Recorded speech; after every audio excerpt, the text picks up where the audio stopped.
अस्सलाम वालेकुम hopefully students आप सब खैरियत से होंगे।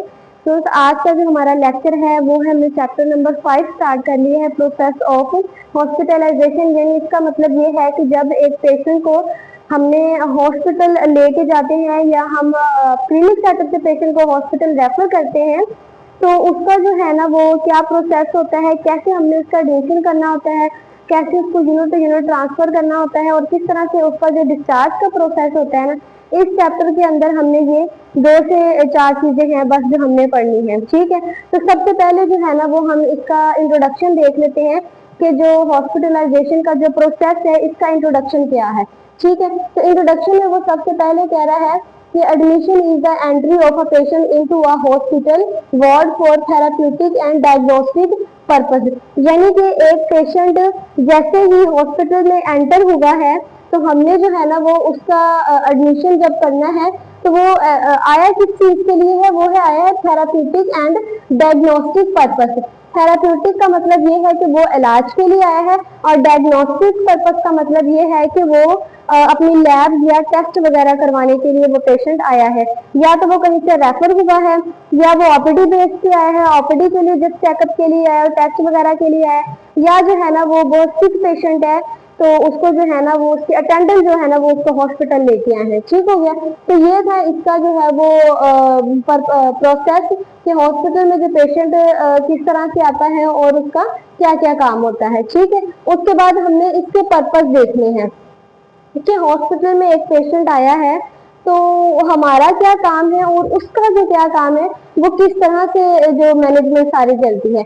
तो सबसे पहले वो कह रहा है कि to provide immediate care safety and comfort. यानी ये हमारी रिस्पॉन्सिबिलिटी है कि एक पेशेंट जब हॉस्पिटल में आया है तो हमने उसको इमीडिएट केयर प्रोवाइड करनी है। इमीडिएट केयर का मतलब ये है कि लाइक एक पेशेंट हमारे पास अनकॉन्शियस पेशेंट आया है, इमरजेंसी में आया है, बिल्कुल ही वो ब्रीथलेस हुआ पड़ा है और बीपी लो है उसका, या ऐसी कंडीशन है कि वो बंदा जो स्ट्रेचर पे लाया गया है, तो हमारा क्या काम है कि हमने उसको इमीडिएट केयर प्रोवाइड करनी है। यानी जल्द से जल्द हमने उसको केयर प्रोवाइड करनी है। Safety and comfort, safety and comfort का मतलब ये है कि हमने जो है ना वो उसको इन्वायरमेंट भी अच्छा देना है। उसके बाद वो कह रहा है कि to observe report sign symptoms and the general condition of the patient.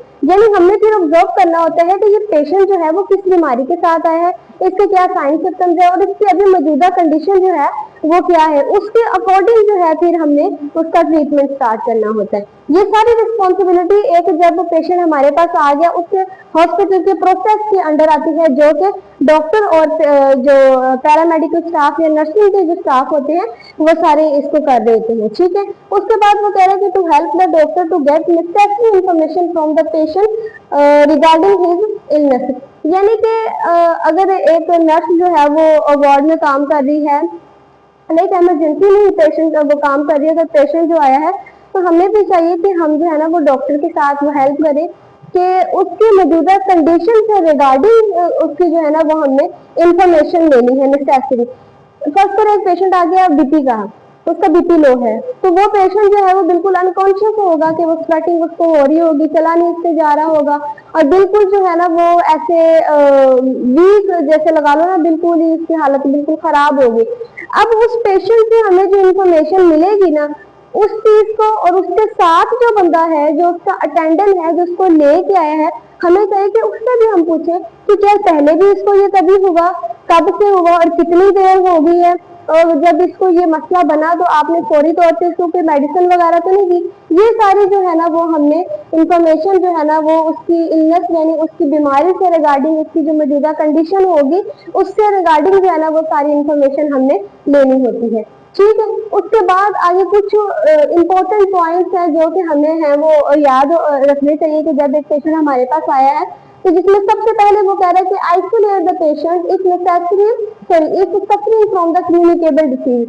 सबसे पहले तो कम्युनिकेबल डिसीज की हम बात करें तो कम्युनिकेबल डिसीज ऐसी डिसीज होती है, यानी ऐसी बीमारियां होती हैं जो एक पेशेंट से दूसरे पेशेंट को लगती हैं, जैसे कि टीबी हो गया और हेपेटाइटिस हो गया, ये लास्ट टाइम जो कोरोना वायरस चला था। यानी इस तरह का अगर कोई पेशेंट वायरल इंफेक्शन के साथ हमारे पास से अगर पेशेंट आया है तो हमने क्या करना है, उसको आइसोलेट कर देना है। आइसोलेट करने का मतलब ये होता है कि पेशेंट को एक अलग से वार्ड में हमने जो है ना वो उसका एडमिशन कर लेना है, अलग वार्ड में हमने उसको रखना है। बाकी सब पेशेंट के साथ हम उसको नहीं रख सकते अगर कोई पेशेंट ऐसा है जो है कम्युनिकेबल डिसीज से वो सफर कर रहा है। ठीक है, उसके बाद वो कह रहे थे make proper observation of the patient condition records and report, यानी हमारा ये काम है कि हमने प्रॉपर ऑब्जर्वेशन बनानी है, उसकी प्रॉपर कंडीशन देख के हमने जो है ना वो रिपोर्ट बनानी होती है। उसके बाद हमने जो आगे वो रिकॉर्ड में मेंशन करना होता है। ठीक है, उसके बाद avoid physical and physiological trauma, इसका मतलब ये है कि एक पेशेंट अगर हमारे पास आया है ना, लाइक पेशेंट हमारे पास आया, नो ब्रीथ है उसकी, नो पल्स, बिल्कुल जो है ना वो अनकॉन्शियस कंडीशन में पेशेंट हमारे पास आया, तो हम उसका जो है ना वो सीपीआर करने लगे। सीपीआर आपको पता है कि किस तरह से हम करते होते हैं, तो हमें चाहिए कि हम जो है ना वो उसको फिजिकली कोई मजीद उसको जो है ना वो ट्रॉमा वगैरह ना हो। ट्रॉमा का मतलब होता है कि उसको जो है ना मजीद कोई चोट वगैरह ना लगे। ठीक है, अब कुछ डॉक्टर्स क्या करते हैं कि जब वो उसका सीपीआर कर रहे होते हैं तो उसके रिब्स की जो है ना वो बोन भी टूट जाती होती है। यही हर चीज का एक तरीकाकार होता है, एक प्रोसेस होता है कि वो काम हमने किस तरह से करना है। तो ये भी हॉस्पिटल की पॉलिसी में हॉस्पिटल की रिस्पॉन्सिबिलिटी आती है कि आप मुझे क्या करना है कि अवॉइड करना है, इस चीज का ध्यान रखना है आपने कि फिजिकल और फिजियोलॉजिकल ट्रॉमा जो है ना वो पेशेंट को ना आए।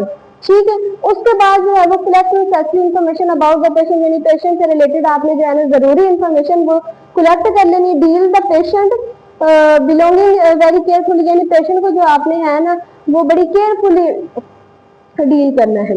उसके बाद वो कह रहे हैं आर्टिकल्स के हॉस्पिटल के अंदर कौन कौन से ऐसे जरूरी इक्विपमेंट्स है, ऐसी चीजें जरूरी हैं कि जो हमें एक वार्ड में होनी चाहिए। तो सबसे पहले उसने लिखा है admission bed.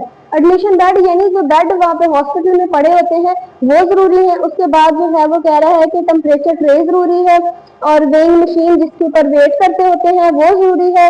Bath tray, if needed bath tray भी होता है वो चाहिए होता है, और complete record in a complete code in a life, यानी उसकी कंडीशन से रिलेटेड जो है ना वो हमने कंप्लीट एक रिकॉर्ड बना के रखना होता है। सॉरी, लाइफ में फाइल, क्या एक पेशेंट जब हमारे पास आया है तो हमने क्या करना है कि उसकी एक फाइल बना के रख लेनी है।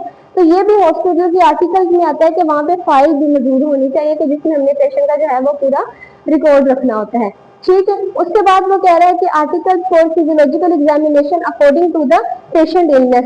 फिजियोलॉजिकल एग्जामिनेशन का मतलब ये है कि हमने जो पेशेंट का फिजिकली एग्जामिनेशन करना है ना उसके लिए क्या क्या हमारे पास आर्टिकल्स होने चाहिए। लाइक एक पेशेंट हमारे पास आ गया है जिसको जो है वो नेजल ट्यूब वगैरह लगनी है, या फिर उसकी खुराक की नाली वगैरह लगनी है, या वेंट पे एक पेशेंट है तो उसके जो है ना वो सारे वेंटिलेटर्स और उसकी सारी वो इक्विपमेंट्स हमारे पास जो है ना वो मौजूद होने चाहिए।